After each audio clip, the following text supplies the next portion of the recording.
Chris, what is our fourth main topic today? Our fourth topic is coming from BJ Meyers. John, I just saw the first trailer for Prey and I loved it. I think The Revenant crossed with Predator. Except it actually is a Predator movie. It has a killer catch line in it that says, "They hunt to live, it lives to hunt," which I thought was awesome. Have you guys seen this new trailer yet? And does it give you any hope that the movie can actually be any good? Thanks for bringing on the filthy. All right, thanks for saying that in, BJ. And I will admit, the Predator franchise is one that ran out of gas for me a long time ago. I mean, I was really excited when Shane Black was going to do a Predator movie. It's like, well, this is going to be awesome because it's Shane Black. Wah, wah. Not so much. It did not work out so well. And so what little enthusiasm I pulled together for a Predator iteration because Shane Black was doing it was now gone. And then when I heard it was going to be set like back a couple hundred years ago, and it was going to be set where it was going to be a Native American squaring off against a Predator, I was like, this sounds like a YouTube video. This doesn't sound all that great to me. And then, once Fox came under Disney, it's like, well, it's probably going to be like a PG-13 kind of Predator. But Trachtenberg, I always don't know if I pronounce his name right. Of course, he was director of 10 Cloverfield Lane and stuff like that. He directed this, and he put everybody's thoughts at ease saying, oh, no. Disney did not make us Disneyfy this. They let us make this real violent. This comes from the folks over at Variety who wrote the following. The Disney thing did not affect the movie at all. This is the director. Did not affect the movie at all in terms of its content. The 10 Cloverfield Lane director told us to talk about the film's new trailer. That's why I'm excited for this trailer to come out. And for people who were worried that it was going to be a PG-13 or it was going to be Disney-made Predator, it was a 20th century movie throughout the entire experience. And then Disney has been awesome in receiving the reins of it and now delivering it out into the world. But there was never any mandate from them. I was terrified of some of the wording we had in the script. And when they read it, I was like, oh no, are they going to freak out over the description of the gore and stuff? But no, it is a brutal, intense, very R-rated movie. And that, again, comes to us from Trachtenberg, who's the director of the film. And on the heels of that comment he put out there, they released the first trailer for Prey. I only watched it because people asked me to check it out. Not really interested. I'm interested now. The job of a trailer, we say this on the show all the time, is to take your expectation level, your excitement level, no matter if it's low or high, and bump it up a few notches. This trailer has bumped up my interest a lot because I went from really having no interest in this to like, well, damn, I got to watch this. Mm-hmm. This had a great primal, feel to it. It just felt good. It felt horrifying. And I like to hear the director then say, this is like a really brutally violent film. And there's a lot of gore and there's a lot of nastiness. It's like, these are all words you want associated with the Predator movie. And you get a little like, and I love these stories about the runt of the pack, right? There's a lot of different movies and TV shows that are made about the runt of the litter. Like, who is the one you overlook? The one, whether it's a Mulan story or something like that. They were the smallest guy. He was the kid who always got beat up in class, whatever, and they rise up to be the hero. I love these kind of stories. So it looks like they're taking that on here as well. So I saw the trailer. I thought it was really top notch, to be honest with you. Anyway, Rob, you had a chance to see the trailer for Prey. What did you think? It looks dope. I mean, I love this idea that the predators have been hunting on Earth for centuries, and I also, like you see at the end of Predator 2, when Danny Glover is gifted with that weapon, that the predators have a grudging respect. They're just not here to wipe out human beings or whomever. They can see, they give respect where respect has been earned. Right. And I love that idea. And maybe this is I'm sure the tie-in, the idea for this movie, they're like, where did that flintlock or whatever, where did it come from? And somebody extrapolated back. And I love what you see. You see that this girl is being hunted by this bear. And I'm sure the predator's like, oh, she's respectable. Maybe I'll go after her. I really liked all this. The only criticism that I have, and I totally understand why they wouldn't do this, I would have made the whole movie subtitled in their original language. They can't do that. No. I mean, it's not Mel Gibson and Apocalypto or anything like that, which I understand.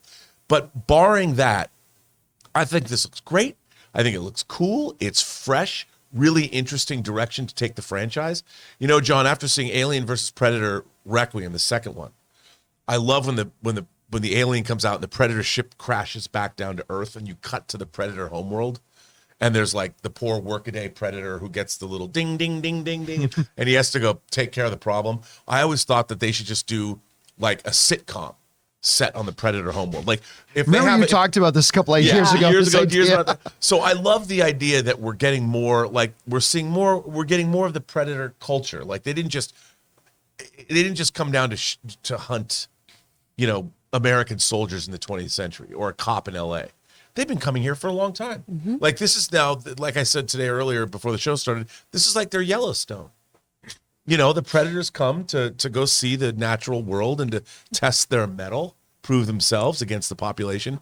I think it looks great. The domesticated predator being like, honey, can't we go back? It was so cute last time. And the kids, Dan, I'm bored. We want to take a minute and thank the sponsors of this video, Liquid IV. Now listen, just one stick of Liquid IV added to 16 ounces of water will hydrate you faster and more efficiently than just water alone. It contains 5 essential vitamins like B3, B5, B6, B12, and of course vitamin C with 3 times the electrolytes as traditional sports drinks. And what makes Liquid IV so effective is the science of cellular transport technology, or CTT. You see, it's designed to enhance rapid absorption of water and other key ingredients into your bloodstream faster and more efficiently. You know, Ann and I get up pretty early in the morning to go to the gym because we can't go to the gym at any other time during the day. And for the last couple of weeks, I have been drinking 1 full glass of water with Liquid IV. And all I can tell you is you can feel the difference during the workout. So go and grab Liquid IV in bulk nationwide at Costco, or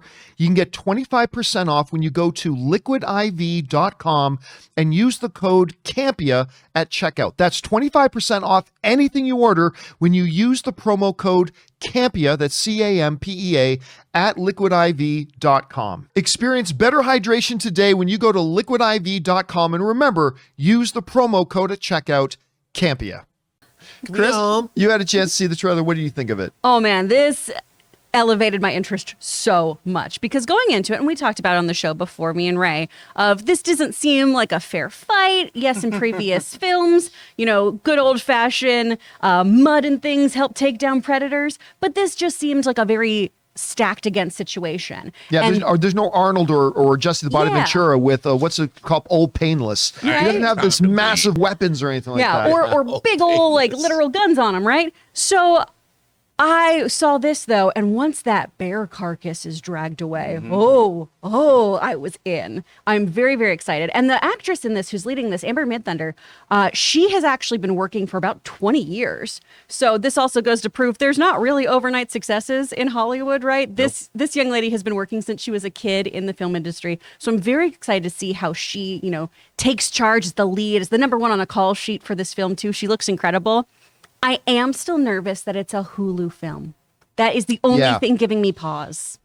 Yeah, I mean, like whenever I hear about something being dumped, but then again, it's like they announced it was going to be a Hulu film even before they went into production. Yes. Yeah. So it's not like it went into production, they made the film, and then they shifted. Good news, everybody, it's coming to streaming. I was like, yeah, well, we know what that means. Yeah. So I'm gonna choose to remain optimistic on that, but that is a good point to raise. Ray, you had a chance to see this trailer. So we're sitting here about 10 minutes before the show starts, and all I hear, because we're all doing our things getting ready, and all I hear is like, yeah. Like, and sure enough, he's watching. What did you think about it? This should have been the first trailer. I mean, now I get it. And now it feels like with the weapons they have which is very minimal, it'll create like more tense moments, like, because they really don't have anything to go up against this Predator. And like I said, I've only seen parts of Predator 1 and the whole Aliens versus Predator, so I'm not tired of the Predator yet. And so I'm gonna watch this for sure. Well, you know, I agree with you, and I think that we just talked about Hulu. I don't know if they could have gotten this greenlit as a theatrical film, you know, without someone like Arnold Schwarzenegger to anchor it. I think that they came up with an idea that, you know, what are we going to do? The last Predator movie didn't do very well. Not a great film. So I think in terms of keeping a franchise alive, now this is assuming the movie's good. I'm just going to assume for the moment for this argument. Sure, because we've all seen great trailers to bad movies. So Yeah. who knows? But if this is actually really good, I think this shows it plots a course to how can you keep franchise properties alive. You know, if you're always swinging for the fences and making these very expensive theatrical films, I love the idea that this is shot out in the wilderness. You know, you're out there on location. Obviously, you have to go on location, but it doesn't look like it's expensive. You're not shooting in a city. You know, you're not on an alien planet like in the Predators movie. So this is a really interesting, manageable way to keep a franchise property going that keeps it fresh. This is assuming, John, it's good, and makes it relevant again. Coming off of Predator or The Predator, seeing something like this, I'm like, okay, man, I'm stoked. I can't wait now to bring a Predator action figure from Hot Toys and put it right on my desk again to promote it. Do you think this being a movie that is, again, they planned it to be a Hulu thing from the beginning, but if this movie is great, and that's a big if, but if we're going to go with that for a second, if this movie is great, could a movie that is a Hulu original revive the Predator franchise, or is this just like the last stop? I think that's a really good question. I would say it absolutely could, because I think now this is new. These are new waters, and how franchise properties are going to be dealt with. Look, I was surprised in the middle of the X-Files, they made an X-Files feature film, you know, right after season 5. I'm like, is that going to work? You know, and they came back in from season, and then they went 6, 7, 8, and 9. Yeah, but X-Files was hot, and it was a big thing. Predator's it's not. True, it's true, but this could make it hot again. Right. And I think if this does really well, if they come up with a good script, another great idea, why not? All right, guys. Question is for you. Have you had a chance to see this new Predator Prey trailer? It's really just called Prey, but they should have called it Predator Prey. But whatever. Have you guys had a chance to see it? If so, what did you think about it? Did you like it like we did? Maybe you're looking at us going, you guys are crazy. This trailer's terrible. Whatever you guys think, and do you think that if this movie is great, and that's a big if, that it could revive the Predator franchise, and maybe we will see on the big screen again some Predators, maybe Predators versus Aliens again sometime in the future. Whatever you guys think, jump down to the comment section below and let us know your thoughts.